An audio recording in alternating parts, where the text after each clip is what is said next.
আজি ৰাভা দিৱসত কলাগুৰু বিষ্ণুপ্ৰসাদ ৰাভাদেৱক শ্ৰদ্ধাঞ্জলি জ্ঞাপন কৰি মই হিমাদ্ৰী আপোনালোক সকলোকে স্বাগতম জনাইছোঁ মোৰ এটি অন্য ভিডিঅ'লৈকে। যোৱাকালি হৈ গ'ল ৰাভা দিৱস, অৱশ্যে দুদিন মোৰ দেৰি হৈ যায় সদায় ভিডিঅ' আপলোড কৰোঁতে। আজি দেখাবলৈ বিচাৰিছোঁ ৰাভা দিৱসৰ লগতে মই পালন কৰিছিলোঁ ECC ডে, যিহেতুকে যোৱাকালি মানে পৰহি আৰু 19 তাৰিখে ৰাভা ECC ডে গ'ল। অভিভাৱকসকলৰ সুবিধাৰ্থে মই আজিৰ দিনটোতে পালন কৰিব লৈছোঁ দুইটা অনুষ্ঠান। এইবাৰ ECC ডে বিষয়বস্তু হৈছে নো পানিছমেণ্ট। চাই যাওকচোন ভিডিঅ'টো। কলাগুৰু বিষ্ণুপ্ৰসাদ ৰাভা আজি 20 জুন হয়নে? আৰু আজিৰ তাৰিখটোতে আমি কি দিৱস হিচাপে পালন কৰোঁ? ৰাভা দিৱস। আজিৰ তাৰিখটো কি দিৱস হিচাপে পালন কৰোঁ? ৰাভা দিৱস। আজি তেখেতৰ মৃত্যু তিথি হয়নে? সেইকাৰণে আজিৰ দিনটো আমি ৰাভা দিৱস হিচাপে পালন কৰোঁ। এতিয়া আমি গান গাম হয়নে? ভিতৰলৈ যাম, গৈ পেলাই গান গাম। দুনিয়া পদুমি ফুলনিত ফুলিছে ফুল, সেই ফুলে ফুলে পখিলাই উৰিছে, হালিছে এনুৱে ভুল, তিলতে হালিছে দুনিয়াৰ পদুমি ফুলনিত ফুলিছে ফুল, ওৰে ডালতে গাইছে কুলিয়ে কু কু কয়, ডালতে গাইছে কুলিয়ে কু কু কয়, দূৰ দূৰণিতে জুৰিটিয়ে নাচিছে, দূৰ দূৰণিতে জুৰিটিয়ে নাচিছে,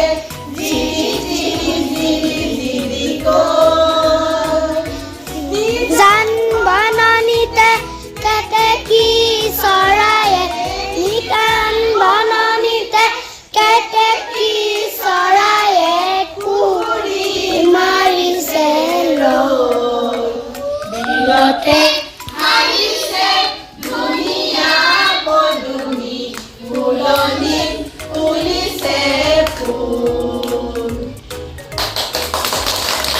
নমস্কাৰ, সকলোকে ECC ডেলৈ আদৰণি জনাইছোঁ। আমি মানে প্ৰত্যেক মাহৰ 19 তাৰিখে ECC ডে পাতোঁ। ল'ৰা ছোৱালীবিলাকে কেন্দ্ৰতে ৰাখোঁ আমি, ল'ৰা ছোৱালীবিলাকক বিভিন্ন এক্টিভিটি কৰোঁ আমি। সেই এক্টিভিটিবিলাক ECC ডেত আমি মানে আলোচনা কৰোঁ। আমাৰ মাহত মানে এটা বিষয়বস্তু দিয়ে, এটা আমাক টপিক দিয়ে, সেই টপিকটোৰ ওপৰত আমি ECC ডেত আলোচনা কৰোঁ। কিন্তু আজি মানে কথাখিনি আলোচনা কৰাৰ আগত আমাৰ এটা বাক্য, আমাৰ প্ৰথমতে কৈ লৈছোঁ, আমাৰ বিষয়বস্তুটো এবাৰ দিছে নো পানিছমেণ্ট, মানে শাস্তি দিয়া নহ'ব। বুজি পালেনে? ঘৰতে হওক বা স্কুলতে হওক ল'ৰা ছোৱালীক শাস্তিয়ে নহয়, মৰমেৰে বা বিভিন্ন প্ৰক্ৰিয়াৰে বিভিন্ন কলা কৌশলেৰে সিহঁতক আমি বুজাব লাগিব যে এই কামটো কেনেকৈ কৰিব নালাগে। গোটেইখিনি মই ক'ম বাৰু, বিতংভাৱে আমাক যেনেকৈ ক'বলৈ কোৱা হৈছে তেনেকৈ ক'ম বাৰু, কিন্তু এষাৰী বাক্য আমি প্ৰত্যেকবাৰে প্ৰত্যেকটো বিষয়ৰ ওপৰত আমি এষাৰী বাক্য মানে ক'ব লাগে। গোটেইখিনি মিলিয়ে ক'ম। আপুনি অকণমান থিয় হৈ দিব বেয়া নাপায় যদি। গোটেইখিনি খং উঠিলে মাৰপিট নকৰিব, আন ঠাইলৈ মনোযোগ দিব, কোনো ধৰণৰ হিংসাৰ আশ্ৰয় নিদিব। বহক এতিয়া। শিশুটি যিমানে উৎপাত নকৰক, এতিয়া হ'ব সহজ যেনিবা মাক হিচাপে আমি বুজি পাওঁ ন, তাত নিদিলে দেখোন নুশুনে সিহঁতে কথা। সেইকাৰণে মানে কি হয়, পৰাপক্ষত আপোনালোকে আজিকালি ল'ৰা ছোৱালী অকণমান মগজুটো যে অকণমান মানে কোমল হয়নে? ঘপককৈ ভাবচোন গালি পাৰিলে সিহঁতে কিবা হৈ যায়, পিটন দিয়াটো দূৰৰে কথা। সেইকাৰণে আমি যেতিয়া যিটো যুগ চলি আছে তেনেকৈ চলিব লাগিব। আমাৰ দিনত আমাক যেতিয়া খুব কোবাইছিলে তেনেকৈ আমি শিক্ষা লৈছিলোঁ, কিন্তু আজিকালি আমি কোবালে সিহঁতে শিক্ষা নলয়।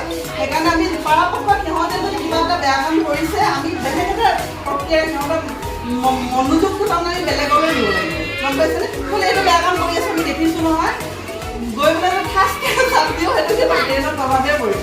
সেইকাৰণে আমি সেইটো আনি পেলাই আহাচোন এইটো চাওঁ, এইটো আমি কৰোঁ বুলি সিহঁতক তেনেকৈ মাইণ্ডটো ডাইভাৰ্ট কৰিব লাগিব।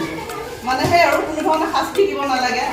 বিদ্যালয়তে হওক বা ঘৰতে হওক সিহঁতৰ মনোযোগটো সদায় আমি ডাইভাৰ্ট কৰিব লাগে। অন্য এটা খেললৈ কিবা এবিধ খেল খেলিবলৈ সিহঁতক এনেকৈ আনি পিনি আমি ডাইভাৰ্ট কৰিব লাগে। আপোনাৰ ল'ৰাই উৎপাত কৰিলে কেনেকৈ শাস্তি দিয়ে নে মৰমে বুজায় নে কি কয়? সঁচা কথা কওক, কি কৰে? মৰমে বুজাওঁ। যদি নুশুনে এটা দিও আছে দা কথা মমে বুজাও কি মমে বুজালে একদম নুবুজে মানে ও কোন হাসন কোন আহে ও দে আহিলে নে আৰু কথা ভালকে কও যেতিয়া বুজি নাপাই তেতিয়া দুৱে বাৰু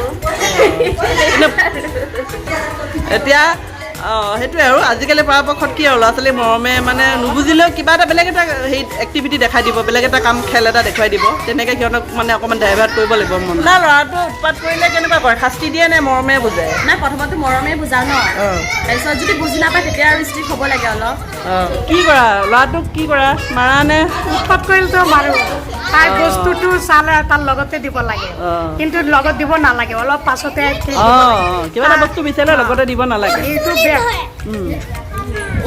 সিহঁতক অকণমান বেলেগ এটা বস্তু পাছত দেখাই দি আছো ৰবা ঘৰত নাথাকিলে ক'ৰ পৰা দিম মই তাক এইটো লাগিবই পাছত দি থাকো কেইটামান লগতে নিদিবা লগতে দিব নালাগে পাছত দিব লাগে সেইটোৱে কথা ভৱানীয়ে কোৱাচোন তাইক মাৰা নে মৰমে বুজোৱা মৰমে বুজাওঁ বুজোৱা মাৰপিট নকৰিবা হা মাতি নকওঁ খং উঠিলে কেতিয়াবা হেৰি আহে আৰু ন মাক যেতিয়া আমি পিটন দি পেলাই আমি নিজে কান্দি থাকোঁ হয়নে নিজে বেয়া লাগি থাকে পিটনটো দিয়াৰ পিছত কিন্তু মাক যে খঙো উঠে আমাৰ পটককৈ কাৰণ সিহঁতেতো আমাৰ লগতে এনি টাইম লাগি থাকে সেইটোৱে আছিলে আজি মোৰ পানিছমেণ্ট মানে কোনো ধৰণৰ শাস্তি নিদিয়াটোৱে এইটো টপিক আছিলে আৰু আপোনালোকে ইয়াতে উপস্থিত হ'লে তাৰ বাবে ধন্যবাদ আকৌ হেৰি অহা মাহৰ 19 তাৰিখে আকৌ এনেকৈ লগ হ'ম বেলেগ এটা আমাক টপিক দিব সেই টপিকটোৰ ওপৰত আমি আলোচনা কৰিম আজিলৈ ধন্যবাদ